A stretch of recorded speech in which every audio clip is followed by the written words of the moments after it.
नमस्कार दोस्तों, अगर आपको भी भारत और ऑस्ट्रेलिया के बीच खेला गया सेमीफाइनल महामुकाबला पसंद आया हो तो इस वीडियो को दिल से एक लाइक जरूर करें। दोस्तों, आईसीसी चैंपियंस ट्रॉफी 2025 का सेमीफाइनल और अब तक का सबसे रोमांचक, सांसों को रोक देने वाला महामुकाबला आज क्रिकेट इतिहास की दो बड़ी टीमें भारत और ऑस्ट्रेलिया के बीच दुबई इंटरनेशनल स्टेडियम दुबई में खेला गया। ऐसे में मुकाबले की शुरुआत हुई ऑस्ट्रेलिया के टॉस जीतने को लेकर। जी हां, आज के इस रोंगटे खड़े कर देने वाले महामुकाबले में कप्तान स्टीव स्मिथ ने टॉस जीता और पहले बल्लेबाजी करने का फैसला किया और विपक्षी टीम भारत को गेंदबाजी के लिए आमंत्रित किया था। फिर मुकाबला शुरू हुआ। रनों की बारिश करने के इरादे से ऑस्ट्रेलिया की ओर से ट्रेविस हेड और कूपर कोनोली ओपनिंग बल्लेबाजी करने के लिए मैदान में उतरे। दोस्तों, इन दोनों ही बल्लेबाजों के कंधों पर इस महामुकाबले में अपने टीम को एक विस्फोटक ओपनिंग शुरुआत दिलाने की बड़ी जिम्मेदारी थी। लेकिन दोस्तों, भारत के खिलाफ इस महामुकाबले में ऑस्ट्रेलियाई टीम की शुरुआत काफी खराब रही। जी हां, और तीसरा ओवर लेकर आए टीम इंडिया के तूफानी गेंदबाज मोहम्मद शमी ने ओवर की अंतिम गेंद पर ही ऑस्ट्रेलिया के ओपनिंग बल्लेबाज कूपर कोनोली को विकेट कीपर केएल राहुल के हाथों कैच आउट करवाते हुए ऑस्ट्रेलिया को पहला झटका दे दिया। आपको बता दें, कूपर कोनोली इस महामुकाबले में आज अपना खाता भी नहीं खोल सके।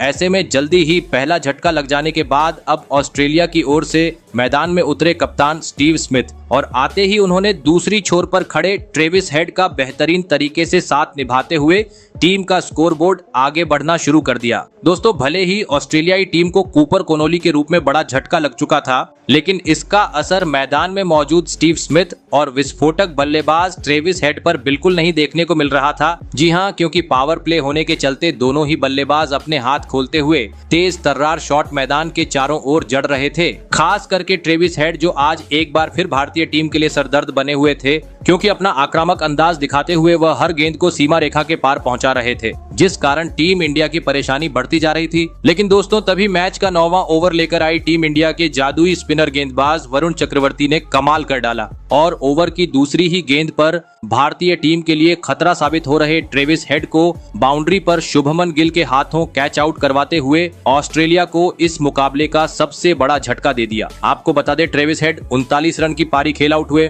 ऐसे में दो बड़े बल्लेबाज पेविलियन लौट जाने के बाद अब ऑस्ट्रेलिया की ओर से मैदान में उतरे अनुभवी बल्लेबाज मार्नस लबुशेन, फिर यहां से मैदान में मौजूद ऑस्ट्रेलियाई बल्लेबाज स्मिथ और मार्नस लबुशेन ने सूझबूझ के साथ भारतीय गेंदबाजों का सामना किया और एक बार फिर टीम का स्कोरबोर्ड आगे बढ़ना शुरू कर दिया। दोस्तों, पावर प्ले खत्म हो चुका था, जिस कारण अब दोनों ही बल्लेबाज धीमी गति से टीम का स्कोरबोर्ड आगे बढ़ा रहे थे। लेकिन अच्छी बात ये थी कि खराब गेंद पर बीच बीच में जोरदार शॉट भी दोनों ही बल्लेबाजों से देखने को मिल रहे थे, जिस कारण देखते ही देखते इन दोनों ही खिलाड़ियों ने टीम को 100 रन के पार भी पहुंचा दिया और साथ ही कुछ ही देर बाद 5वें विकेट के लिए 50 से अधिक रनों की साझेदारी भी पूरी कर ली। दोस्तों, ऑस्ट्रेलिया की यह जोड़ी अब भारतीय टीम पर हावी होने की कोशिश करने लगी थी, लेकिन तभी मैच का 23वां ओवर लेकर आए रविंद्र जडेजा ने इस साझेदारी को तोड़ दिया। जी हां, और ओवर की तीसरी गेंद पर मार्नस लबुशेन को एलबीडब्ल्यू आउट करते हुए ऑस्ट्रेलिया को तीसरा झटका दे दिया। आपको बता दें, मार्नस लबुशेन 29 रन बनाकर पवेलियन लौटे। ऐसे में अब ऑस्ट्रेलिया की ओर से मैदान में उतरे जोश इंग्लिश।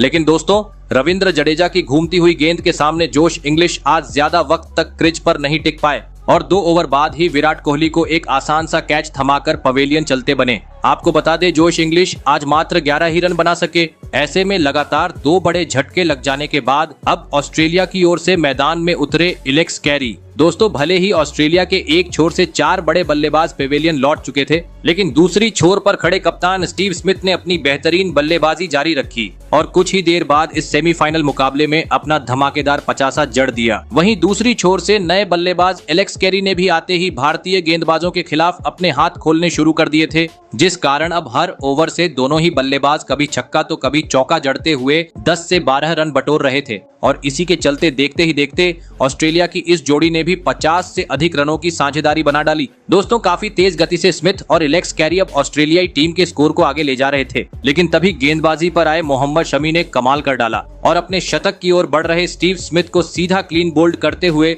ऑस्ट्रेलिया को एक सबसे बड़ा झटका दे दिया। आपको बता दें, स्टीव स्मिथ 73 रन की बहुमूल्य पारी खेल आउट हुए। दोस्तों स्टीव स्मिथ के आउट होने के चलते अब ऑस्ट्रेलियाई टीम अचानक से दबाव में आ चुकी थी, क्योंकि इसके बाद मैदान में उतरे नए बल्लेबाज ग्लेन मैक्सवेल भी इस सेमीफाइनल मुकाबले में कुछ खास प्रदर्शन नहीं कर पाए और जैसे आए वैसे ही एक ओवर बाद अक्षर पटेल का शिकार बन गए, जिस कारण एक वक्त बेहतरीन स्थिति में नजर आ रही ऑस्ट्रेलियाई टीम अब बैकफुट पर आ चुकी थी। ऐसे में अब एलेक्स कैरी का साथ निभाने मैदान में आए बेन ड्वार्शुइस। फिर यहां से सेट हुए एलेक्स कैरी के साथ बेन ड्वार्शुइस ने साझेदारी बनाने की कोशिश की और एक बार फिर ऑस्ट्रेलिया को आगे बढ़ना शुरू कर दिया। लेकिन दोस्तों अब धीमी गति से स्कोर मैदान पर देखने को मिल रहे थे, लेकिन इस बीच एलेक्स कैरी ने अपने धमाकेदार बल्लेबाजी के दम पर महत्वपूर्ण 50 जड़ दिया। लेकिन दोस्तों नए बल्लेबाज बेन ड्वार्शुइस ज्यादा वक्त तक एलेक्स कैरी का साथ नहीं दे पाए और 46वें ओवर में गेंद को सीमा रेखा के पार पहुंचाने के चक्कर में कैच आउट होते हुए 19 रन की पारी खेल पवेलियन लौट गए। ऐसे में दोस्तों अब अंतिम 4 ओवर का खेल बाकी था। मैदान में उतरे एडम जाम्पा। दोस्तों ऑस्ट्रेलिया को अगर टीम इंडिया के सामने बड़ा लक्ष्य खड़ा करना था तो अब पूरी जिम्मेदारी एलेक्स कैरी के कंधों पर थी।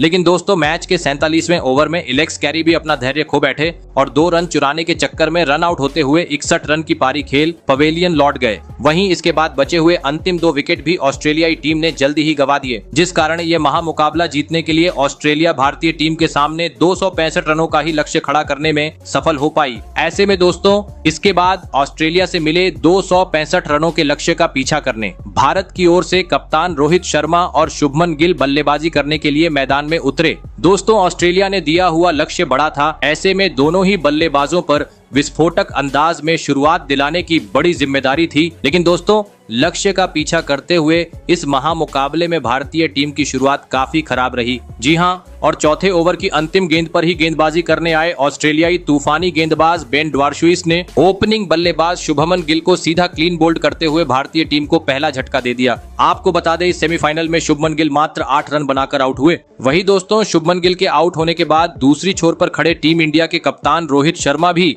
इसके बाद ज्यादा वक्त तक ऑस्ट्रेलिया के घातक गेंदबाजों का सामना नहीं कर पाए और 3 ओवर बाद ही कूपर कोनोली की गेंद पर LBW आउट होते हुए अपना महत्वपूर्ण विकेट गवा बैठे। आपको बता दें रोहित शर्मा इस महामुकाबले में टीम के लिए महज 28 रन बना सके। ऐसे में पावर प्ले में ही दोनों ही ओपनिंग बल्लेबाज पवेलियन लौट जाने के बाद अब मैदान में उतरे टीम इंडिया के किंग विराट कोहली और श्रेयस अय्यर। दोस्तों भले ही लक्ष्य का पीछा करते हुए टीम इंडिया की शुरुआत आज अच्छी नहीं रही थी, लेकिन मुकाबले में जीत हासिल करनी थी तो अब जरूरत थी एक साझेदारी की। और दोस्तों ऐसा ही कुछ इसके बाद मैदान में मौजूद अय्यर और कोहली के बल्ले से देखने को भी मिला। जी हाँ, पावर प्ले खत्म होने के बाद मैदान में मौजूद कोहली और अय्यर ने सूझबूझ के साथ ऑस्ट्रेलियाई गेंदबाजों का सामना किया और धीमी गति से ही सही, लेकिन एक बार फिर भारतीय टीम का स्कोर बोर्ड आगे बढ़ाना शुरू कर दिया और कुछ ही देर बाद भारतीय टीम के स्कोर को भी 100 रन के पार पहुंचा डाला। दोस्तों जल्दी विकेट गिर जाने के बावजूद जिस तरह की बल्लेबाजी श्रेयस और कोहली के बल्ले से देखने को मिल रही थी